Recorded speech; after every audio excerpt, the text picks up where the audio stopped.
चलिए स्वागत है आपका फिर से लक एकेडमी में, जहाँ पर हम लोग लेकर आए थे बहुत सारे क्वेश्चंस रिसर्च मैथडोलॉजी पर। तो ये कुछ एक न्यू सीरीज़ है जो मैंने स्टार्ट की है और यहाँ पर मैं कुछ चीज़ें और भी करने वाला हूँ, इसलिए प्लीज़ जो लोग नए हैं वो सब्सक्राइब करें और बाकी वीडियो को देख सकते हो। ठीक है, बिना लेट किए हम लोग स्टार्ट करेंगे। विच of the following statement is not true in context of the participatory research? इनमें से कौन सा सच नहीं है जब हम पार्टिसिपेटरी रिसर्च की बात करते हैं? तो पार्टिसिपेटरी मतलब हम रिकग्नाइज करते हैं knowledge as a power, emphasis on a people and expert, it is collective process of inquiry in sole purpose is production of knowledge. हम हमेशा बस यही नहीं करते, फोर्थ वाला पार्ट जो है, आंसर फोर्थ आपका करेक्ट होगा। Its sole purpose is production of knowledge, ये नहीं होता है हमेशा कभी भी किसी भी पार्टिसिपेटरी रिसर्च का। सेकेंड क्वेश्चन की बात करेंगे हम। A researcher interested in studying the prospects of a particular political party in urban area. ठीक है, किसी अर्बन एरिया में एक पर्टिकुलर क्या कर रहा है, एक रिसर्चर है जो इंटरेस्ट कर रहा है कि भाई वहाँ पर मुझे उसके बारे में जानना है। And what tool should he prefer for the study? तो इसमें से कौन सा टूल वो यूज़ करेगा?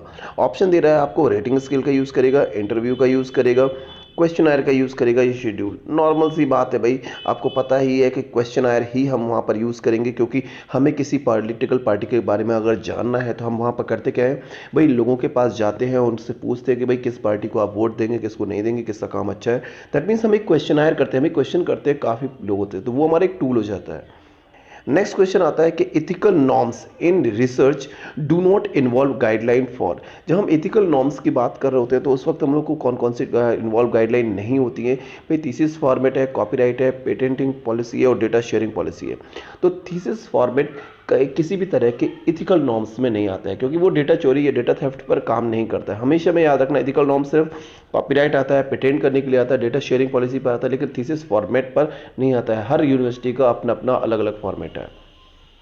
फोर्थ में अगर बात करूं तो फोर्थ क्वेश्चन आपसे बोल रहा है कि a researcher intent to explore the effect of possible factor for the organisation of effective mid day meal intervention, which research method will be most appropriate for this study?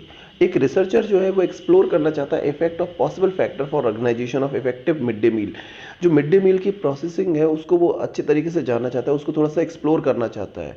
तो इनमें से कौन सा मेथड वो यूज़ करेगा? Historical, descriptive, experimental या फिर x facto? Option छोड़ता हूँ मैं। देखिए, एक्स फैक्ट पोस्ट फैक्टो, वहाँ पर वो क्या करेगा, उसकी स्टडी करेगा, उसके बाद बताएगा, कि लोगों से बात करेगा, काफ़ी चीज़ों को पता करने के बाद आपसे बताएगा।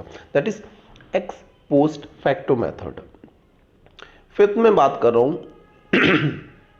विच of the following is initial mandatory requirement for pursuing research? जब भी हमें रिसर्च करना है, किसी भी तरीके इनिशिएट करना है, तो वहाँ पर मैंडेटरी रिक्वायरमेंट क्या होती है ना? तो मैंडेटरी रिक्वायरमेंट का मतलब होगा कि क्या चीज़ चाहिए? Developing a research design, formatting a research question, deciding about the data analysis procedure, या फॉर्मुलेटिंग अ रिसर्च हाइपोथेसिस। सबसे पहला हमारा काम हो जाता है फॉर्मुलेटिंग अ रिसर्च क्वेश्चन। हमको जो रिसर्च करना है उसको हमें देखना है कि भाई रिसर्च का क्वेश्चन क्या है, हमारा पर्टिकुलर टॉपिक क्या है। यही सबसे पहला हमारा काम हो जाता है। तो मैं इसके लिए आपका एक और मैं वीडियो, आपका लाइव वीडियो भी स्टार्ट करने वाला हूँ। तो कमेंट करके मुझे एक बार ज़रूर बताएं कि अगर लाइव वीडियो में इंटरेस्टेड है तो मैं एक लाइव सेशन भी स्टार्ट करूँगा रात के, नाइट का टाइम रखता हूँ मैं, इवनिंग का टाइम के आसपास में। तो प्लीज़ कमेंट करके मुझे बताएं कि हाँ सर, आपको लाइव सेशन चाहिए। तो मैं इसी तरह के क्वेश्चन, काफ़ी क्वेश्चन अभी नए आए हुए हैं कई यूनिवर्सिटियों में, तो मैं उनको एक ऐड करके आपको एक नई वीडियो बनाने वाला हूँ बहुत जल्दी। ठीक है, सब्सक्राइब करते रहें, आगे बढ़ते रहें।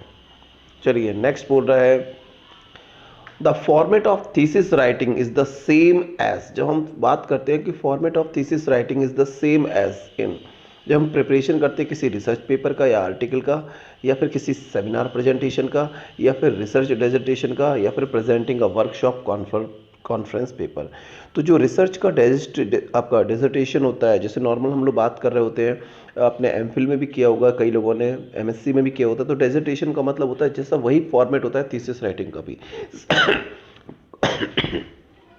कोई भी डिफरेंट फॉर्मेट नहीं होता है, कुछ भी अलग से नहीं होता है। ठीक है, तो मैं इस वीडियो में अभी करके आऊँगा, आपका 10 क्वेश्चन ही लेकर आऊँगा, ज़्यादा नहीं, क्योंकि काफ़ी लोग बोल रहे थे सर वीडियो लंबी हो रही है ना? नेक्स्ट मैं बात करूँगा, in qualitative research paradigm which of the following features may be considered critical? In qualitative research paradigm की बात करते हैं तो which of the following features में भी कंसीडर क्रिटिकल होते हैं। तो पहला डेटा कलेक्शन विद स्टैंडर्डाइज रीडिजिटेशन, sampling design with probability sampling techniques, data collection with bottom up empirical आपका एविडेंस, या फिर data gathering to take place with top down systematic evidences. तो यहाँ पर क्या हो जाता है हमारा, जब हम क्वालिटेटिव की बात करते हैं तो हमारा काम होता है भाई डेटा कलेक्ट करना और बॉटम अप एम्पिरिकल एविडेंसेस के साथ कि जो हम डेटा ले रहे हैं क्या वो सही है या गलत है, वही हमारा क्वालिटेटिव हो जाता है। तो आंसर इसका 3 बिल्कुल करेक्ट हो जाएगा। नेक्स्ट बात कर रहे हैं क्वेश्चन नंबर 4 आपसे कि from the following list the statement identify the set which has the negative implication for the research ethics.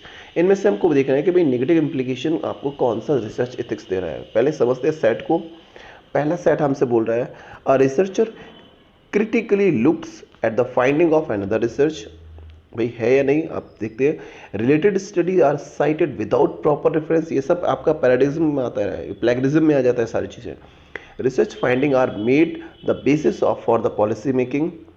Conduct of practitioners is screened in terms of reported research evidences. A research study is replicated with view to verify the evidence from other researchers. Both policy making and policy implementing process are regulated in terms of preliminary studies. अब यहाँ पर हमको बहुत सारे दिए गए, तो code हमने कहा कि भाई हमको क्वेश्चन क्या था, हमारा क्वेश्चन ये था आपसे कि आपको चेक करना है identify the set which has negative implication या इम्प्लीकेशन फॉर रिसर्च एथिक्स। तो पहले हमारे देखिए कॉलम दे रखा है first second and third, second third and fourth, second third and fifth, second third and six. देखो यहाँ पर आपका बिल्कुल करेक्ट आंसर है सेकंड थर्ड एंड सिक्स। देखो सेकंड देखिए, सेकंड क्या बोला, related study are cited without proper reference. अगर हम किसी की स्टडी कर रहे हैं और उसको प्रॉपर रेफरेंस नहीं दे रहे, दैट वाज प्लेगरिज्म है ना। Conduct a practitioner screen in term of reported research, कि कोई रिपोर्टेड है पहले से ही हम उसी पर काम करके वही चीज़ हम कंडक्ट कर रहे हैं, ये भी आपका क्या हो जाता है एक तरीके से प्लेगरिज्म में आ जाता है। Both policy making and policy implementing process are regulated in term of preliminary studies. तो ये चीज़ें आपको याद रखना है कि भाई आंसर नंबर 3 हो जाएगा second fourth and six. 10 he question मैं कराने वाला हूँ, इसीलिए प्लीज़ आपको मैं देखना चाहता हूँ कि किस तरीके से ये काम कर रही है। नेक्स्ट टाइम पे हम लोग उसको और बात करें। In a research on the effect of child rearing practice on stress process of a children in completing a school project. The hypothesis formulated is that child rearing practice do influence stress pronesis at the data analysis stage. A null hypothesis is advanced to find out the tenability या tenability of research hypothesis. On the basis of evidence available, the null wait बड़ा ही करते हैं, null hypothesis is rejected at 0.01 level of significance. What decision may be warranted in respect to the research hypothesis?